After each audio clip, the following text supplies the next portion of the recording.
અરવલ્લી જિલ્લાના સાઠંબા પીપલ્સ સહકારી બેંકની ચૂંટણીમાં પરિવર્તનનો શંખનાદ થયો છે। કુલ 35 ઉમેદવારોએ ઉમેદવારી નોંધાવી હતી, પરંતુ ઉમેદવારી પરત ખેંચવાના દિવસે બાકીના તમામ ઉમેદવારોએ પોતાના ફોર્મ પરત ખેંચતા તમામ 12 જેટલા ડિરેક્ટર્સ બિનહરીફ જાહેર થયા।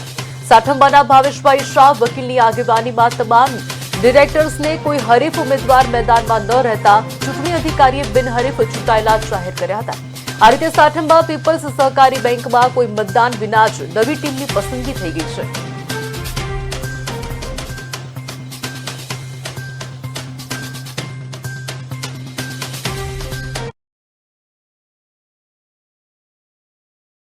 જે ડિરેક્ટરોની હતી એમાં 9 જનરલ ડિરેક્ટર હતા, એ પણ અમારી પેનલના આવી ગયા છે। એક અનામત સીટ હતી, તે ઉમેદવાર પણ અમારા આવી ગયા છે।